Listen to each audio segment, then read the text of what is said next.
সুতরাং এই উলামায়ে কেরামের রাস্তা রুদ্ধ করে দেওয়ার পায়তারা করবেন না।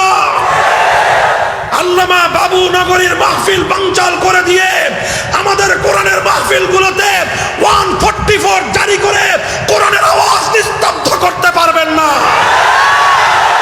আমরা একটা সময় পর্যন্ত ধৈর্য ধারণ করি, আমরা একটা সময় পর্যন্ত ধৈর্য ধারণ করব। ধৈর্যের বাঁধ ভেঙে গেলে এই বাঁধ ভাঙ্গা জনতার স্রোত রুখে দেওয়ার সাধ্য আপনাদের হবে না। কাজেই উলামায়ে কেরামকে চোখ রাঙায়ে কথা বলে লাভ নাই। আপনারা যদি চোখ রাঙায়ে কথা বলেন, আমরা আল্লাহর পয়গম্বরের কাছ থেকে সিরাতুন নবীর আদর্শ শিখেছি, আমরা সাহাবায়ে কেরামের কাছ থেকে আদর্শ শিখেছি। কোন কথার কি জবাব দিতে হয় সেই জবাবের ভাষা আমরা হাদিসের কিতাব পড়ে রপ্ত করেছি। একটা হাদিস বলবো, বুখারী শরীফের হাদিস। হযরতে সাদ ইবনে মুআজ রাদিয়াল্লাহু তাআলা আনহু মদিনা থেকে মক্কায় এসেছেন, হিজরতের পরের ঘটনা। হযরতে সাদ ইবনে মুআজ রাদিয়াল্লাহু আনহু মক্কায় এসেছেন। মক্কার উমাইয়া ইবনে খালাফের সঙ্গে ব্যক্তিগত বন্ধুত্বের সম্পর্ক। এসে বললেন যে আমি দোস্ত তোমার এখানে আসছি, তুমি যখন মদিনায় যাও তখন আমার বাড়িতে মেহমান হইবা, তোমার সঙ্গে আমার পার্সোনাল সম্পর্ক। আমি চাই একটু বাইতুল্লাহর তাওয়াফ করতে।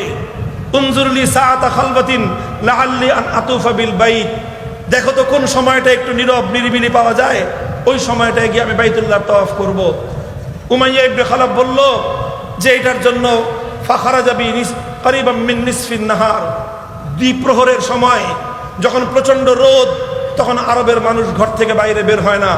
বলল চলো এখন যাই, এখন নিরিবিলি পাওয়া যাবে।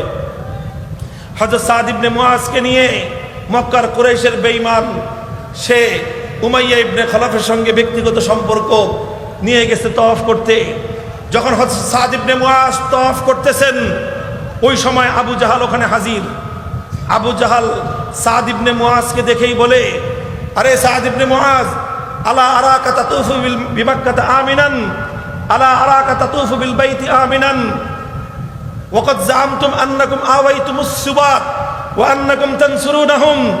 কিরে মদিনার সাদ ইবনে মুআজ, তুমি দেখি মক্কার মাটিতে খুব শান্তিতে নিরাপদে তাওয়াফ করতেছো, অথচ তোমরা আমাদের দুশমন মুহাম্মদকে আশ্রয় দিয়েছো সাল্লাল্লাহু আলাইহি ওয়াসাল্লাম। তোমরা নাকি তাকে সাহায্য করবা, তোমাদের নাম নাকি আনসার। তো তোমরা আমাদের শত্রু মুহাম্মদকে আশ্রয় দিয়ে তাকে সাহায্য করে তুমি আবার মক্কায় এসে নিরাপদে তাওয়াফ করতেছো।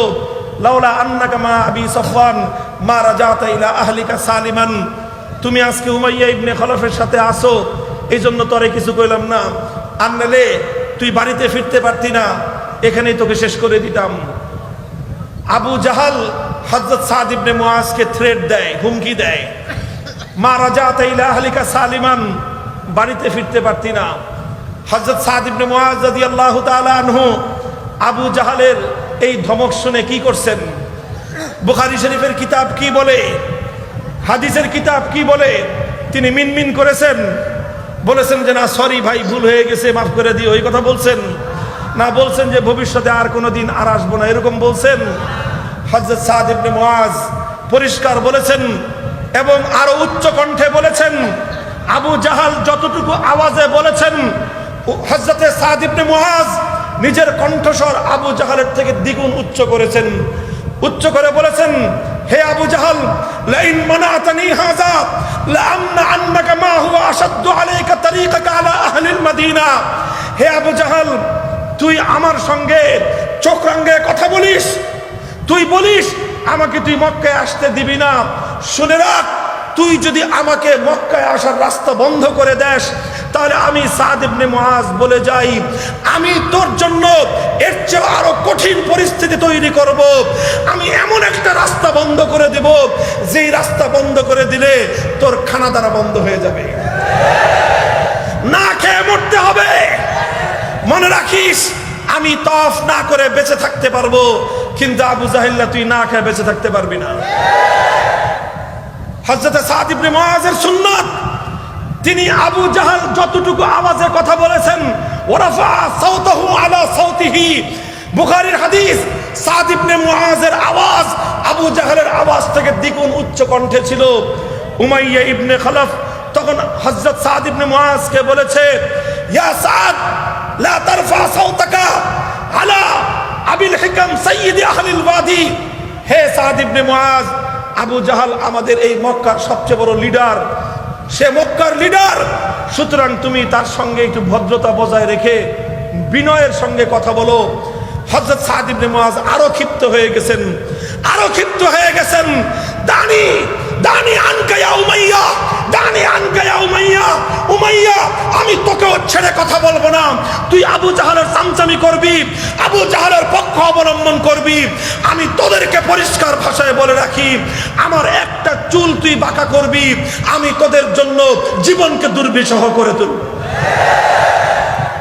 সুতরাং ইসলামের বিধান হলো আত্তাকাব্বুরু মাআল মুতাকাব্বিরি তাওয়াদুন। অহংকারী এবং দাম্ভিকের সামনে বিনয় নয়। এই শুনে রাখেন উলামায়ে কেরাম, ছাত্র জনতা, অহংকারী ব্যক্তির সামনে মিনমিন করার নাম বিনয় নয়। কোন দাম্ভিকের সামনে মাথা নত করার নাম বিনয় নয়। বিনয় কিসের নাম? দাম্ভিকের সামনে, অহংকারীর সামনে